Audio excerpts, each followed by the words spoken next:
ہاں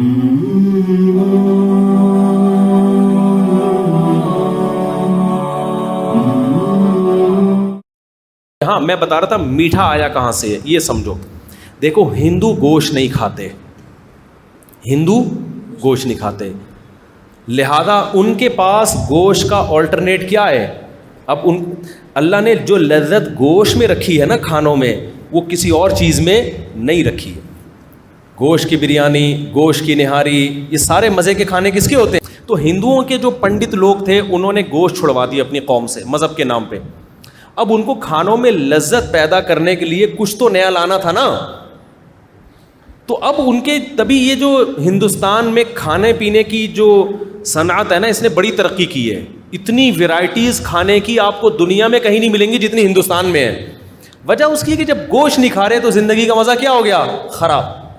لہذا انہوں نے دالوں کی مختلف چیزیں بنانا شروع کر دیں اور چاولوں کے مختلف طریقوں سے بنانا شروع کر دیا. اب تو 20 قسم کی مٹھائیاں بنانا شروع کر دیں. وہ اتنی مٹھائیوں کی اقسام آپ کو ملیں گی.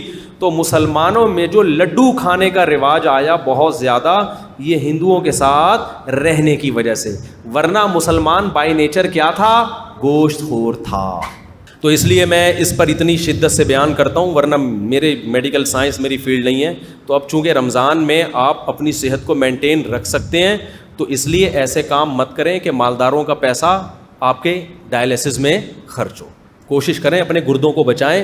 قوم پہلے ہی بہت غریب ہے، پہلے ہی قوم پہ بہت بوجھ ہے.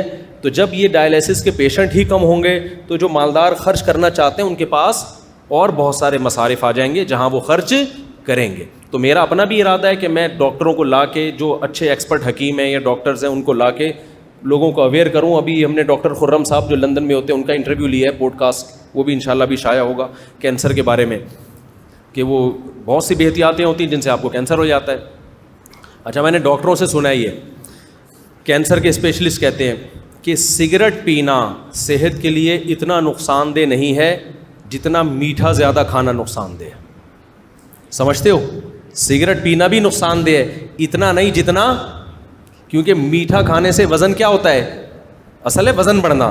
وزن بڑھنا 40 سال کے بعد خاص طور پہ یہ زیادہ نقصان دہ ہے بنسبت کس کے؟ سگریٹ پینے کے. اب سگریٹ کے ڈبے پہ تو لکھا ہوتا ہے کینسر کا ذریعہ ہے، لیکن مٹھائی کے ڈبوں پہ کچھ بھی نہیں لکھا ہوا ہوتا. تو مٹھائی کے ڈبوں پہ بھی لکھا ہوا ہونا چاہیے کہ آپ 40 سال سے ایج بڑھ گئی ہے اور وزن آپ کا بڑھنا شروع ہو گیا ہے، تو کائنڈلی ان ڈبوں سے احتراز کریں. صرف ڈبہ کھائیں، مٹھائی چھوڑ دیں. آپ ڈبہ اگر پانی میں ڈال کے کھا جائیں گے اتنا نقصان نہیں ہوگا، وہ کاغذ ہے نکل جائے گا. وہ سمجھتے ہو کہ نہیں سمجھتے؟ ابھی بھی سمجھ میں نہیں آ رہی تو جو مرضی کرنا ہے کرو.